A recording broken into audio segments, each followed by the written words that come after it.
The year is 2147, and a single spacecraft is drifting toward the most menacing object in the observable universe. It is a cosmic trap, defined by an inescapable gravitational pull. Cross its threshold, and absolutely nothing, no matter, no radiation, not even light, can ever break free.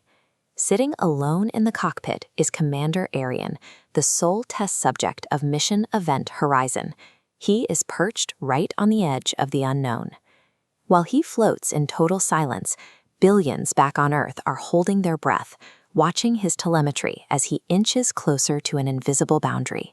Arian is about to cross into the universe's greatest vault, but the price of seeing what's inside is permanent erasure from our reality. As the ship nears the edge, the mission control screens on Earth show something strange. Arian's velocity appears to plummet.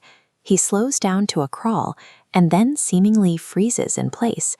Inside the capsule, Arian feels nothing out of the ordinary. His digital clocks tick away second by second, and his resting heart rate stays perfectly steady. This paradox is exactly what Albert Einstein described in his theory of general relativity. When you encounter immense gravity, the fabric of space-time stretches, causing time itself to slow down for the person falling in. Then, the ship drifts across the event horizon. There is no violent explosion, no alarms or flashing lights. It is a completely silent, invisible threshold. Arian is alive, perfectly aware and continuing his descent. Yet to the rest of the viewing universe, his image is frozen at the boundary, fading away into deep red as he is lost to them forever. Time dilation is only the psychological terror of the descent. The physical threat begins the deeper he falls into the gravity well.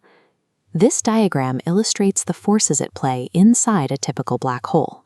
The steep gravitational gradient means the downward pull on his feet is vastly stronger than on his head, forcing a violent vertical stretching into a continuously thinning line.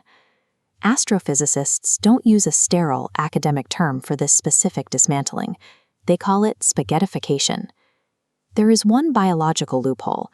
If Arian's target is a supermassive black hole, one packing the mass of billions of suns, the gradient at the edge is much more gradual. He could float right through the horizon entirely intact. Surviving the entry ensures one thing: he remains conscious as he plummets toward whatever sits at the absolute bottom. As he falls toward the center, the surrounding matter compresses into a smaller and smaller point, and the density of his environment approaches infinity. This chalkboard shows the exact equations we rely on to understand the physical universe. But at the dead center, a point known as the singularity, these mathematical models completely break down and fail to describe reality. Theoretical physics offers a compelling alternative. What if that center isn't a crushing dead end, but a throat, a cosmic tunnel? This is the hypothesis of the white hole, a theoretical exit point that takes whatever falls into the darkness and forcefully ejects it out into a completely different galaxy, or perhaps a different universe entirely. Imagine millions of years in the future, Arian's ship bursts into a hyper-vibrant alien sky, surrounded by stars completely foreign to the Milky Way. He triggers a transmission back home.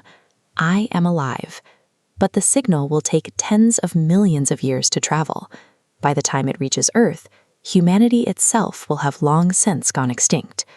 Black holes remain the universe's ultimate vault.